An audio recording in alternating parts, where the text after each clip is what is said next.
of chronicles, various people visited West Africa, and in many cases they were handed copies of these documents. That's certainly how Major Felix Dubois wrote his book, and that's certainly how Lady Lugard wrote hers. But in recent years, there's been talk of the Timbuktu manuscripts. Many people, including some of our best black scholars, were under the impression that the Timbuktu heritage was destroyed by the Arabs in 1591 and 1594. Chancellor Williams thought that was the case, Ivan van Sertima thought that was the case, Sheikh Anta Diop thought that was the case. We now know that that position is wrong.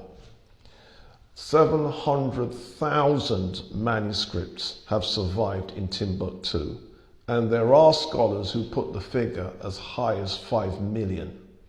Now, what's in those manuscripts? A lot of them are religious documents, and a lot of them are concerned with traditions to do with the Prophet, traditions to do with law, particularly Sharia. Other documents is diplomatic correspondences between one king writing to another king. But some of the documents are scientific documents. There is a black South African professor, Rodney Thie Medupe, who has studied 37 of the astronomical manuscripts in Timbuktu.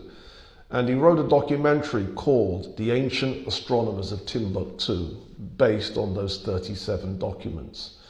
And you have essentially Timbuktu scholars writing about how you tell the time at night using the 28 lunar mansions to do so. Documents that calculate the position of stars, calculate the positions of planets, documents that have the rotations of the planets.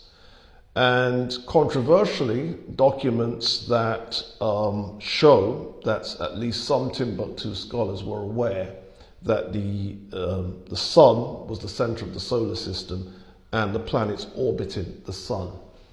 The TV personality Michael Palin did a TV documentary called Sahara, and he spoke to the Imam of Timbuktu, who showed him one of the old scientific manuscripts that clearly has the sun at the center of the universe and the planets orbiting the sun. And these manuscripts go back to the 15th century.